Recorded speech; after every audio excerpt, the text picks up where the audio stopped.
Hey everyone, Mike Burke here with InsideRealEstatePhotography.com, and in this video we're going to discuss how to make the most of your time if business is slow.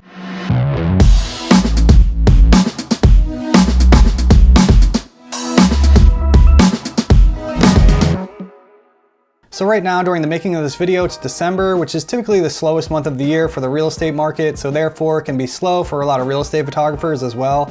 Luckily, I've grown my business to the point where I have enough business coming in during these slower months to sustain me, but that wasn't always the case. So if you're newer to this business and haven't quite built up a thriving business yet, you may especially be slow and hurting financially.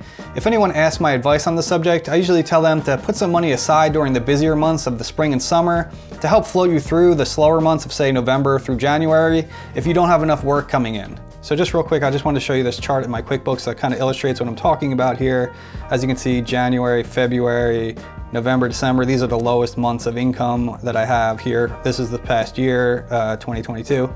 So, January 8,000, February 8,000, but then, March jumps to 13, April 17,000, May 10, it dipped for some reason, 15 June, so it's up in the teens all spring and summer, and then really dips when it comes November here. So November, December, January, February, all in the 8,000s, so they're all around the same sort of income, and that's when business dips during those months. So the reason for showing you this is I think it really illustrates the point of this video, and that business dips during these months. And if you're in real estate photography, you already know this, but if you're getting into it, just be prepared for this because there is a slow season. I know it's easy to get discouraged or scared or worried if your phone's not ringing with jobs coming in, but downtime isn't necessarily a bad thing and can actually be advantageous to your business and its growth in the long run. The suggestions we're going to be going over in this video may be good to keep in mind if you're experiencing a slump in business or if you're just not getting enough business in general,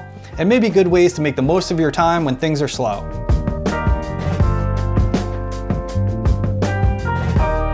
This is probably an obvious one, but when things are slow, it's a great time to try to make new connections with prospective new clients and try to grow your client roster. If you're super busy shooting from spring to fall, you probably don't have a lot of time during those times to dedicate to this task. So now when things are slow is a great time to do it. Maybe sit down and do some research on some agencies within a 30-mile radius from where you live that you do not work with yet. Maybe make a list of those agencies and dedicate a day or two of driving around and visiting them. Stop in, introduce yourself, leave a card or brochure, see if the broker's in the house, and if you could talk to them and get in with them, that's the most ideal situation.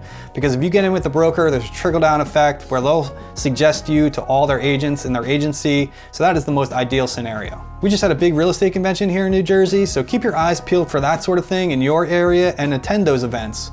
You're talking hundreds or even thousands of agents all in one place. It's a great opportunity for you to go there, introduce yourself, strike up as many conversations as you can, tell people what you do, give them your card, and try to make some connections. Meeting agents face to face, I think, is way more effective than trying to cold call them or cold email them.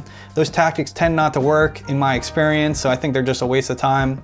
But there is an art to this. You don't want to come off as desperate or off-putting. I think it's a good idea to just take a few minutes before attempting this, just to write a few scripts for conversation starters to get things rolling.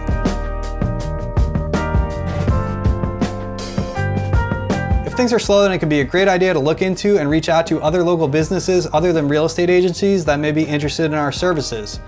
Most businesses these days are always looking to up their social media game, and a big part of that is photo and video content, which we are well equipped to provide for them. Maybe reach out to some local restaurants and see if they need any food photography done for their website or social media. Maybe contact some local medical or professional offices and see if they need headshots done for their staff. Have you noticed any active construction sites nearby? Maybe contact the construction company doing it and see if they need any progress drone photos done of their construction project as it progresses. Are there any new businesses opening up in your area? Maybe reach out to them and see if they need any video content done for their social media to help introduce their new business to the community. You could present some of these companies with package deals like maybe 5 or 10 one-minute videos for their social media so that they have some content to sustain them and release over the next few months. This is just the tip of the iceberg.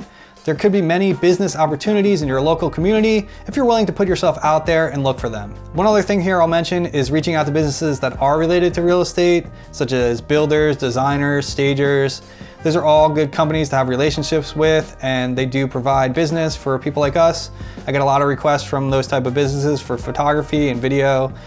So for builders that are renovating houses and those type of things, they always want photos for their portfolios.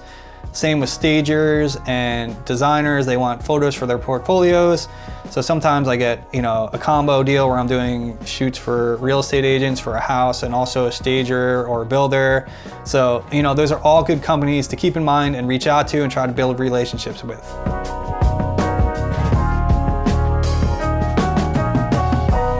If you're slow, then that probably means your real estate clients are slow as well, but that doesn't mean they're sitting around doing nothing.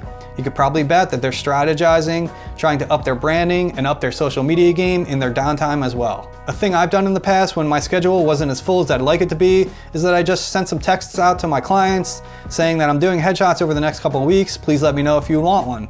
You'd be surprised about how many people got back in touch with me and wanted a headshot. The point of this is, you may never know who might want something from you unless you ask, and it helped fill up my schedule and helped make me some money during a slow time. You could also approach your clients with some social media creation services, kind of like I was describing in the last section. All agents are usually looking to up their social media presence, and providing them with some short professional quality videos or professional quality photos can really help them with that. Again, you can consider some package deals here, like creating a certain number of Instagram reels for them for a certain price or something of that nature.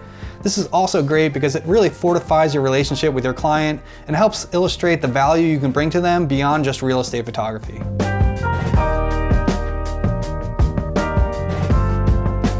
If you find yourself with some extra time on your hands, then a good use for that time is investing it into educating yourself or sharpening your skills. Experiment with different shooting or editing techniques. Have you ever tried shooting with a flash before? If not, give it a try. Maybe you're not a strong video shooter. Invest some time into practicing your video skills. Are you a drone pilot yet? If not, study for the Part 107 exam and get certified to become a drone pilot. These are all great investments that will pay off down the road, making your business stronger and better. You don't just have to educate yourself on photography and video either. Read some books or listen to some content on running and building a successful business. There's plenty of resources out there in this arena to help encourage that entrepreneurial spirit. In all honesty, in the grand scheme of things, having good business skills is probably going to outweigh your skills as a photographer anyway.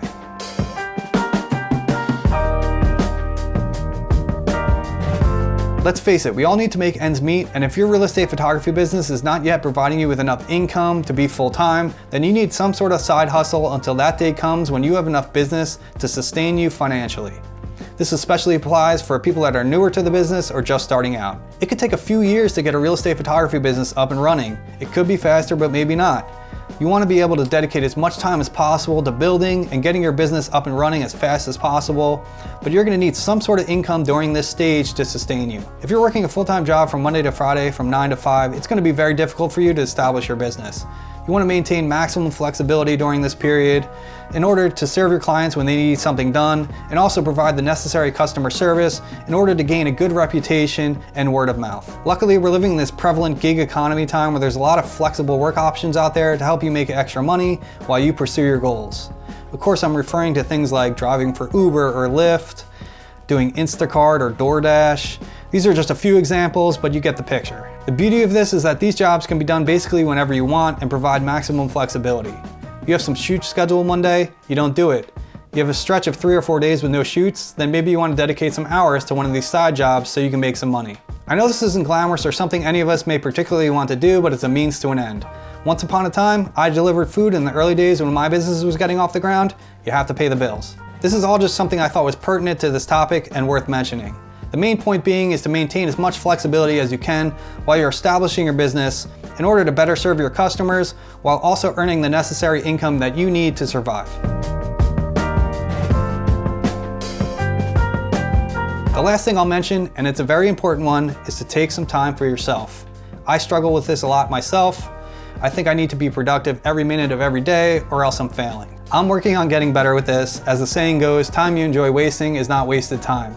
It's healthy to take breaks and have some downtime, otherwise you burn out. I've definitely felt burnt out quite frequently myself this past year, so please remember to spend some time with family and friends, go on vacation, or just do something you enjoy as part of your downtime. It's important to work hard, but it's also important to have balance in your life.